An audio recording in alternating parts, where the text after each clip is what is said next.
Grady wasn't just sick, he was burning alive. The mercury in the vintage glass thermometer on his bedside table hovered at a dangerous 102 degrees, turning his small bedroom into a suffocating box of sweat. His mother, a woman who treated illness with military strictness, had been explicitly clear. He was to stay under the 3 heavy quilts, keep the wood stove banked, and not move a muscle until she returned from the general store. The trek was 3 hours round trip in the heavy snow, meaning he was effectively under house arrest for the entire afternoon. But tomorrow was Valentine's Day. For a 16-year-old boy living in the isolation of the mountains, the fever wasn't nearly as terrifying as the prospect of showing up to his girlfriend's house empty-handed. He had planned to carve a bouquet of traditional Cedar Berry Roses, a delicate craft that required specific fresh wood from the creek bed. So, the moment the heavy oak front door latched shut and his mother's boots crunched away down the gravel drive, Grady threw off the covers. The room spun violently. The fever made the floor tilt like the deck of a ship in a storm, but he ignored the nausea, pulling on his heavy canvas coat, grabbing his buck knife, and forcing himself out into the freezing gray world. He made it a mile into the deep woods, his boots dragging through the powder. The fever distorted everything. The trees looked like they were leaning in to whisper, and the silence of the hollow rang in his ears like static.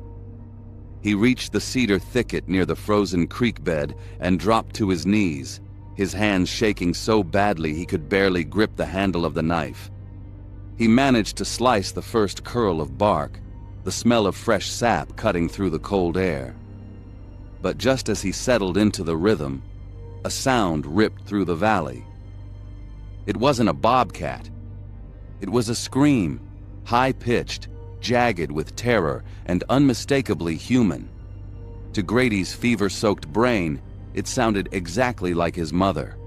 The logic of the woods shattered. He didn't think. He reacted. He dropped the buck knife, the unfinished cedar wood, and the pile of red berries right there in the mud. He turned and sprinted back the way he came, slipping on the ice, convinced she had been attacked on the main road. The mile-long run back was a blur. The fever spiked with the exertion, but he pushed through, his heart hammering against his ribs. He burst through the kitchen door, shouting for her, expecting to find a chaotic scene. But the house was dead silent. The only sound was the settling of the floorboards. The kitchen was pristine. There was no mother. However, sitting in the dead center of the kitchen table was a sandwich. It wasn't just any food. It was 2 thick slices of white sunbeam bread, slathered with Duke's mayonnaise and a slab of ham, resting neatly on a white paper towel. A glass of milk sat beside it, sweating condensation. Grady froze. He did the math. His mother had been gone 90 minutes. The walk to the store was 90 minutes one way. She couldn't physically be back yet, but the sandwich was there.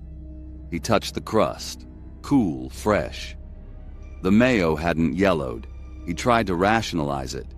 Maybe she forgot her wallet. Maybe she came back. He turned to check the back porch, but then he heard it. "Grady!"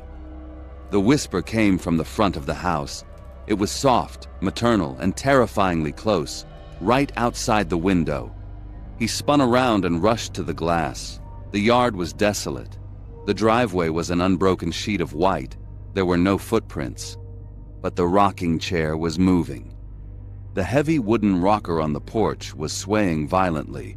Thump, creak, rocking with such force that it was nearly tipping over.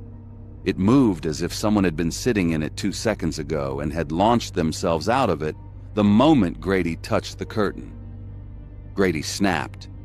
This wasn't his mother. The silence of the house felt predatory. He bolted out the back door and scrambled into the tool shed, slamming the heavy bolt shut. He huddled in the dark, smelling gasoline and dry rot. For an hour, he listened to heavy footsteps circling the shed. Sometimes they stopped right at the door. Sometimes he heard a low humming sound, a distorted melody that sounded like his mother's favorite hymn, but pitched too low. But then the handle jiggled. Grady scrambled back, grabbing a rusty spade. The wood splintered, the screws gave way, and the door swung open. Grady screamed, swinging the shovel, but he stopped inches from the face. It was his mother. She stood there, pale, clutching a grocery bag. "Grady, what are you doing?" she yelled. She was real. She was warm. Grady collapsed. She dragged him inside, explaining that the store had been closed due to the weather, so she had turned back early. She hadn't been home all day until this moment. Grady slumped at the kitchen table. It was just the fever, just the heat cooking his brain. "I'm sorry, Mama," he mumbled. "I'm just hungry. Can I have that sandwich now?" His mother looked at him confused. "What sandwich, Grady? I haven't unpacked." Grady looked at the center of the table, but the sunbeam bread was gone. In its place, sitting on the exact same paper towel, was a bouquet of Cedar Berry Roses.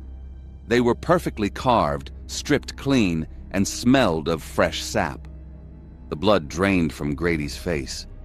He looked at the roses, knowing with absolute certainty that his knife was still lying in the mud, a mile away in the woods. For more Appalachian horror stories, click here. I'm the Shadow Teller. Stay safe in the dark.